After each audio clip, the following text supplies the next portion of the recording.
Mesdames et messieurs, bonsoir, bienvenue à ce nouveau numéro d'Afrique et le monde. Ce soir, nous allons nous intéresser à la présidentielle qui aura lieu le samedi prochain au Nigeria. Nous allons parler de l'échec du Mali, de la Guinée, du Burkina Faso à faire lever les sanctions qui leur sont infligées par l'organisation continentale, l'Union africaine notamment. Et pour en discuter, j'ai avec moi Morgan Asogba Mentoji. Il est consultant, analyste géopolitique, expert en relations internationales et collaborateur près l'Institut de formation et de recherche pour la paix et la sécurité internationale. Morgan, bonsoir. Bonsoir. Avec nous avons Hamzat Abdoulaye, consultant analyse géopolitique. Bonsoir. Bonsoir. Joël Atek-Edegbe nous rejoindra certainement s'il plaît à Dieu. Alors, élection présidentielle au Nigeria, la question, le duel qui était écrit d'avance entre l'APC et le PDP, entre Tinubu d'un côté et l'ancien vice-président Atiku. Ces dernières semaines, on a le patron du Labour Party, Peter Obi, qui pointe le bout de son nez, porté par une certaine jeunesse. On sent une fièvre quand même porter cette candidature. Est-ce que vous pensez que ça peut faire pencher la balance? Et d'abord, bien avant, quels sont les enjeux pour vous de cette élection présidentielle? Alors, déjà, comme vous l'avez su faire à l'introduction, il s'agit bel et bien d'un troisième larron qui est porté par une jeunesse qui est très, disons, active pour ce qui est de ses revendications, pour ce qui est de ses protestes. C'est une jeunesse qui a envie de rompre quand même avec la vieille école et sa façon de fonctionner. La seule inquiétude lorsqu'on est porté par une jeunesse pareille, c'est la capacité de cette jeunesse à faire partie du processus de prise de décision et surtout lorsqu'on parle du poids au niveau des élections, combien est-ce que cette jeunesse compte pour? Et quand vous regardez l'historique des élections au Nigeria, vous vous rendez compte que cette jeunesse, elle a beau être assez dynamique et même utilisée à fond lors des campagnes électorales, mais elle ne pèse pas pour autant dans cette dynamique du choix des leaders qui décide du fonctionnement et gère le fonctionnement du Nigeria. Et donc tout de suite, vous comprenez que effectivement, il y a une rupture avec tout ce qu'on a eu à voir ces derniers mois et ces dernières années, EndSARS, toutes ces manifestations qu'on a eues au Nigeria, les difficultés économiques, exactement, Twitter et tout le reste. Mais lorsqu'on parle du poids concret des leaders ou des candidats, ceux qui connaissent l'appareil politique et comment cet appareil fonctionne et surtout le capital d'influence dans cet appareil, on voit bel et bien les deux poids lourds qui restent dans la course. Maintenant, est-ce que ce troisième larron pourra ravir la place à ces trois? Tout de suite, j'ai envie de vous dire que ça va être très difficile, mais est-ce qu'il pourra octroyer ce titre de faiseur de roi? C'est une probabilité qui est assez forte parce qu'il est en train de gagner un capital électoral assez important. Je vous pose la même question par rapport à ces enjeux-là des élections. L'autre variante qu'on pourrait y ajouter, c'est que Peter Obi est d'une ethnie qui semble ne pas avoir de suite les assentiments des Yoruba et des Hausa. À un moment, on va dire au Nigeria, c'est le tout sauf un Igbo. Est-ce que, d'après vous, avec tout ce qu'il y a comme développement ces dernières semaines, Peter Obi est capable de renverser la table? Non, il n'en est pas capable parce que mon confrère a eu le temps de le souligner. Il y a un système à deux dents, je vais dire, qui est établi depuis 1999, qui est bipartite, APC et PDP. Et ça se joue toujours entre ces deux mastodontes de la politique nigériane. Donc, clairement, non. Je comprends ceux qui jouent les analystes avant-gardistes aussi, qui veulent surtout montrer un troisième pignon qui pourrait être le pignon gagnant de ces élections. Mais on en est encore bien loin, pour la simple raison que, premièrement, Peter Obi est démissionnaire du PDP, justement, Oui, qui PDP, fait partie de ces deux dents historiques et politiques au Nigeria. Ça, c'est une chose. La deuxième chose, c'est que moi, je trouve que Peter Obi est un opportuniste. Un opportuniste parce que si vous prenez Il faut être opportuniste pour s'en sortir dans cette Bien situation. sûr, mais au Nigeria, ça ne se passe pas comme ça. Dans la simple mesure où quand vous êtes plus vous êtes opportuniste, moins vous êtes crédible. Ça, c'est déjà vérifié. Opportuniste dans la mesure où quand vous prenez son historique ou ses adhésions, ses différentes adhésions à différents mouvements politiques, il a bien fait pas moins de 6 partis politiques ces 10 dernières années. Donc, ça montre un caractère opportuniste de la personne. Mais je ne suis pas en train de dire qu'il n'est pas compétent, parce que Peter Obi a été un très bon gouverneur d'un des États d'Amraba, au sud-est du Nigeria. Donc, à son crédit, évidemment, il a un très bon bilan économique, un très bon bilan social aussi lors de cette gestion. Mais je crois que gérer le Nigeria, gérer l'État fédéral du Nigeria, c'est un cran au-dessus de la gestion d'un simple État. C'est vrai, vous avez évoqué ces ascendances, je vais dire Igbo, qui le mettent un peu en dessous de la majorité, Hausa et Yoruba.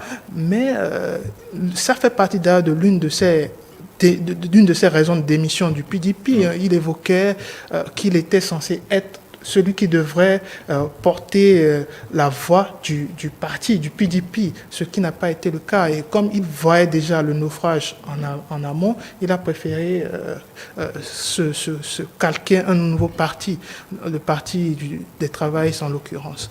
Mais tout ceci ne veut pas pour autant dire que Peter Obi n'a pas la carrure pour un jour diriger le Nigeria, mais 2023 me semble beaucoup trop tôt pour lui. Il sera probablement un faiseur de roi, mais ça va se jouer à pas grand-chose. Voilà, Jola Tegadegui qui nous a rejoint en temps. Bonsoir. Bonsoir, chers amis. Voilà, on posait la même question sur les enjeux de cette élection. On va dire en griffe deux papis d'un certain âge, un plus papi que l'autre. Bola Tinubu, en tout cas le patron de l'APC, le faiseur de roi, et de l'autre côté l'ancien vice-président Aboubakar Atiku. Est-ce qu'il se joue par là, si on voit ces dernières semaines, quand même une envie de renouvellement du côté? On sait que l'électorat aussi au Nigeria est assez jeune. Est-ce que il y a comme une poussée vers un renouvellement, parce qu'on se dit Bola Tinubu qui a montré plusieurs fois des faiblesses apparentes en termes de santé, Atiku qui a une réputation au-delà des frontières assez négative en termes de corruption.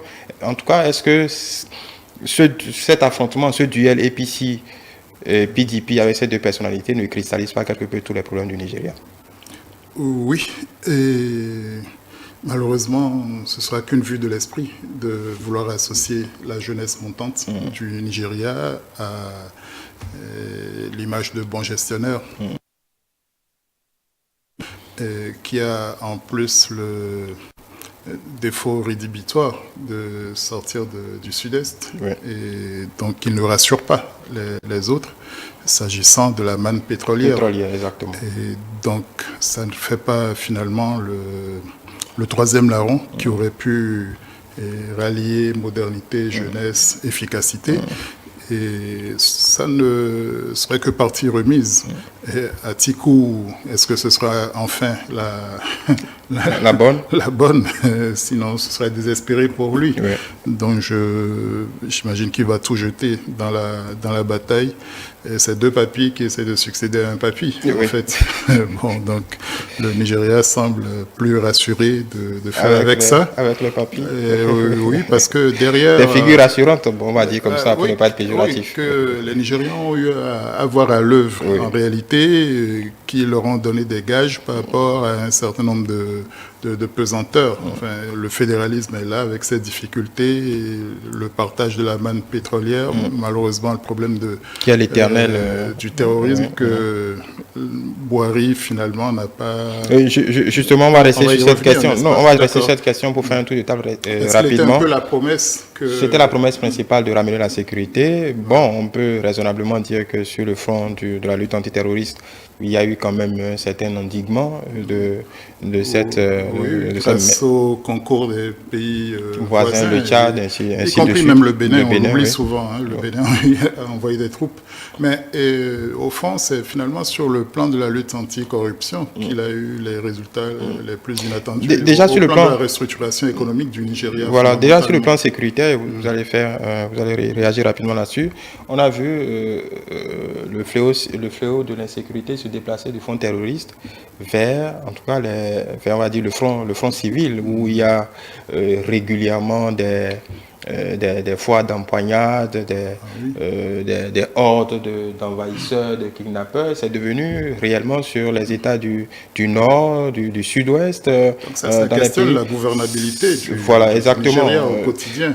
Ce tableau, pour vous, quel est l'héritage principal du président Buhari après ces 8 années au pouvoir? Malheureusement, il sera celui de l'impuissance de l'État central. Et peut-être qu'il va falloir que les Nigérians se passent le mot pour revisiter le fédéralisme tel qu'ils l'ont mis en œuvre depuis la fin de la guerre du Biafra et surtout depuis le retour des civils après les intermèdes des coups d'État. Ouais. Et peut-être qu'ils sont à la fin d'un cycle où certes, les militaires ont préservé l'unité globale, la stabilité du Nigeria. De la frontière, oui,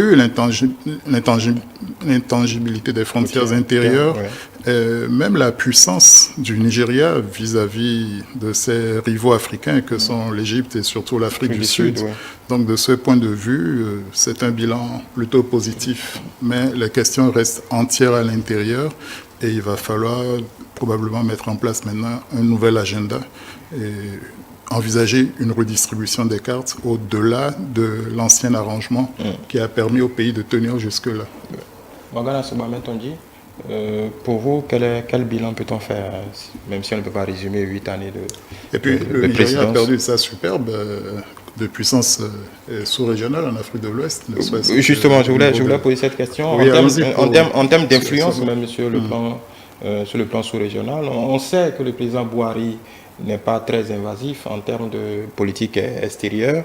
On l'a vu dans une certaine prudence parfois marcher, intervenir à pas moucheter. Comment vous voyez un peu cette puissance du Nigeria sur ces 8 dernières années, surtout concernant les affaires, on va dire, africaines ou ouest-africaines simplement? Alors, il faut dire que le Nigeria s'est comporté pendant ces 8 dernières années comme tout État soucieux de son mandat primordial, c'est-à-dire la sécurité à l'interne, voilà. Et vous l'avez aussi souligné, la question de la sécurité au Nigeria ne date même pas de Buhari, mais on a eu l'impression qu'elle s'est empirée plus ou moins pendant sa gestion, alors que cela faisait partie aussi des priorités qu'il avait décidé d'avoir pendant son mandat. Et donc, la gestion de ces questions, que ce soit économique, sécuritaire et politique à l'interne, n'ont pas permis à M. Buhari de s'impliquer comme il se devrait ou bien comme on l'espérait dans les questions sous-régionales de l'Afrique de l'Ouest. Et donc, on peut comprendre ce comportement. Effectivement, on a tendance à croire que le Nigeria n'a plus cette influence dans la sous-région. Mais est-ce que cette tendance est vérifiée? On dira tout de suite, pas forcément, parce qu'on connaît le poids économique du Nigeria dans pratiquement toutes les institutions sous-régionales. Son poids économique est comparable au poids économique des États-Unis dans les institutions mondiales. Lorsque vous prenez la sous-région ouest-africaine, que ce soit la CEDEAO ou toute autre institution, la capacité du Nigeria à pouvoir contribuer au fonctionnement de ces institutions fait que on ne saurait prendre certaines décisions sans l'implication du Nigeria. Et donc, cette capacité d'influence continue et demeure. Mais cette capacité à pouvoir amener la sous-région à se pencher vers des solutions est restée un peu plus ou moins en ballot, puisqu'on a vu les questions des 49 soldats ivoiriens le Nigeria est resté presque indifférent, et plein d'autres questions aussi par rapport aux différentes mesures sur le plan du terrorisme, l'initiative d'Accra.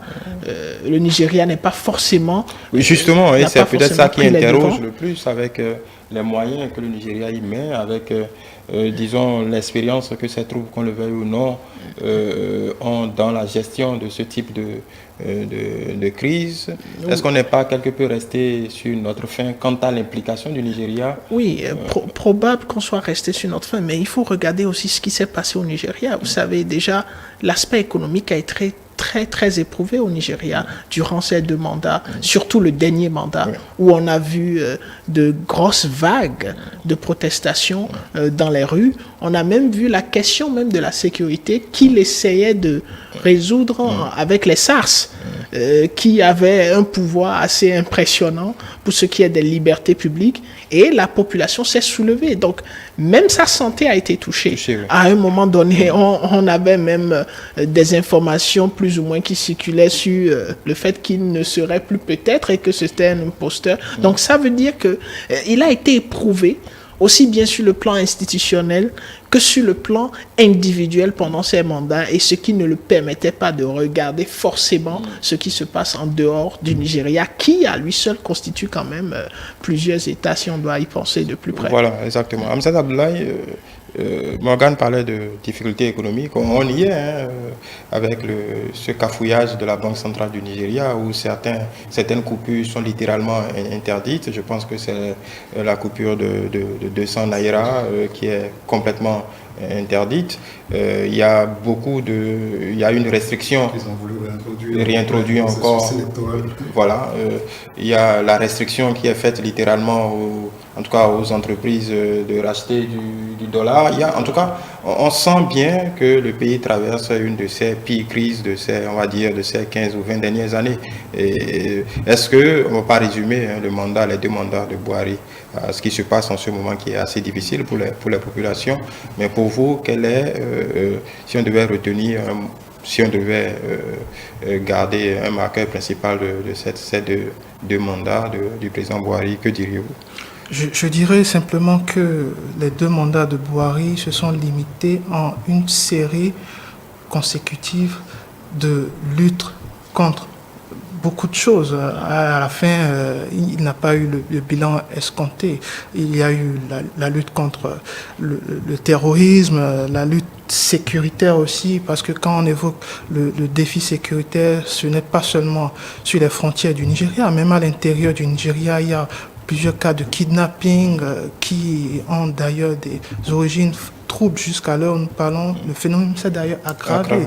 Il y a le problème de la lutte contre la sécession, parce que c'est le défi permanent de l'État fédéral du Nigeria contre les regroupements de ces États du Nord-Est qui revendiquent une indépendance depuis les années 70, et après la guerre du Biafra surtout. Et il y a aussi le défi contre la corruption. Enfin, à son actif, on dit, oui, Buhari a quand même essayé d'endiguer la corruption, mais dans les faits, dans la réalité, il en est encore loin du compte, parce que l'appareil nigérian est fait en sorte que c'est vraiment difficile, c'est vraiment compliqué de mettre la main sur les plus gros corrupteurs. Et vous avez évoqué tout à l'heure des gestions un peu trop à l'international d'Atiku, mais ça, ce n'est qu'un exemple parmi tant d'autres. Et il y a enfin aussi le problème de la redistribution des richesses, et qui rejoint par ailleurs la question de l'énergie ou des ressources pétrolières. Et tout ça fait en sorte que le mandat, ou le double mandat de Buhari, s'est soldé par un échec. Et qui paiera cet échec? Probablement ce sera l'EPC. Je pense que l'EPC va subir le vote sanction de cette gouvernance un peu compliqué pour Buhari, et malheureusement Buhari a beaucoup perdu du temps sur sa propre santé déjà, et ça fait beaucoup de multi-crises qui n'a pas su vraiment endiguer. Et là, on est peut-être face à la question de savoir, est-ce que dans la continuité, l'EPC ne va pas exploser ou plutôt imploser à l'intérieur et permettre à l'échiquier politique de mieux peut-être un dernier mot sur la corruption au Nigeria. Et peut-être ça, c'est à côté de la lutte contre l'insécurité, c'est peut-être aussi le marqueur principal. Et peut-être un fait anecdotique, c'est-à-dire qu'en juin 2020, le patron de la lutte anticorruption, Ibrahim Magou, lui-même a été arrêté pour corruption, après avoir mené pendant pratiquement 6 ans ou 7 ans la lutte. Est-ce que symboliquement, c'est pas parlant? Non, ça montre les impasses dans lesquelles la gouvernance et Boiry, finalement, s'est immobilisée. Ça ressemble finalement à un règne d'immobilisme. Il y a eu sa fragile santé lors de son premier mandat où il n'a pas pu donner la pleine mesure de ses capacités, mais on a espéré, une fois guéri et même épargné par la Covid, qu'il serait plus vigoureux. En parlant de Covid, après il y a eu son indispensable chef de cabinet qui a été emporté, qui a paralysé aussi beaucoup de choses au niveau de l'État. Son bras droit. Au-delà même du vice-président, parce que ça a créé des problèmes institutionnels ensuite. Voilà. Et parlant de vice-président, il faut regretter que sa promotion ne soit pas encore à l'ordre du jour. Il a perdu démocratiquement au moment des primaires. Oui, non seulement ça. Alors, donc il y a le problème ethnique qui va se poser en creux, parce que pour les Yoruba, ça aurait été leur tour selon la tournante Haoussa Yoruba. Oui, Tinubu, le vieux Tinubu. Oui, c'est pas la même chose. Oui, c'est vrai. C'est-à-dire que parlant de promesses de modernité, probablement cela aurait-il pu être un argument intéressant à la décharge, au crédit de Boiry. Mais il y a ceux qui sont à l'extérieur, dans les institutions internationales, à la BAD, j'oublie son nom, Adesina, le patron de la BAD, oui. De la BAD, en lequel on très voit flamboyant, patron de la BAD, ancien ministre de l'Agriculture, en lequel on voit un futur dirigeant plausible. La directrice de l'Organisation mondiale du commerce, l'ancienne ministre des Finances. Oui. Peut-être que si les Nigérians se mettaient d'accord, ils arriveraient à imposer beaucoup de choses. Voilà. Le renouveau se ferait. Là, il n'y a pas d'espoir et malheureusement, après Yaradua, c'est presque du temps perdu depuis le départ du président Obasanjo pour le Nigeria. Voilà. Je vais rester avec vous, on va faire rapidement un tour de table sur l'autre question. Le Mali, la Guinée, le Burkina et le Soudan aussi, je crois, qui n'ont pas réussi à, en tout cas, renverser la décision de l'Union africaine malgré d'intenses lobbying, malgré que beaucoup de chefs d'État s'y sont impliqués. Comment vous voyez rapidement cette... Les apparences sont sauves. Et un coup d'État pour l'instant. Peut-être que plus tard, on va introduire le critère discriminant de coup d'État dans un pays aux prises avec le terrorisme. Mais en attendant, l'Union africaine n'a pas autre chose. Les formes sont respectées. Ah oui. Et puis, eux, ils n'ont pas tort d'essayer de se donner la main. Hamzat Abdoulaye. Oui, l'Union africaine est restée dans son rôle, mais ce rôle, on ne fera que le critiquer parce que ça ne prend pas vraiment en compte plutôt les véritables causes qui ont mené à ces coups d'État. Ça, c'est une chose. La deuxième chose, c'est que est-ce que dans l'impact social, ces coups d'État n'ont pas plus impacté que quand il y avait un semblant de démocratie? C'est autant de questions que les spécialistes de l'Union africaine auraient dû se poser. Et toutes ces tendances confondues font en sorte qu'aujourd'hui, les différents peuples du continent africain rejettent de plus en plus l'apport multilatéral ou l'apport de ces institutions qui avaient quand même un caractère pour changer beaucoup de choses. Mais aujourd'hui, c'est l'effet contraire et inverse qui se produit. Au moins, la CEDEAO ne se sent plus seule. Je dirais qu'on est au bord du processus de l'entrée ou de la mise en œuvre du processus de désintégration. Parce que lorsque vous voyez déjà des idées de réorganisation d'un certain nombre de pays germés et que les institutions d'intégration régionale et sous-régionale ne semblent pas fléchir, on est au bord de voir d'autres unions se former et ce n'est pas bon pour le processus d'intégration. D'accord. Merci beaucoup, Morgana Soba-Mentonji. Je rappelle que vous êtes quoi déjà? Analyse géopolitique. Analyse géopolitique, c'est bien que vous vous présentez vous-même. Et consultant. collaborateur près l'Institut IFRSP. C'est toujours bien.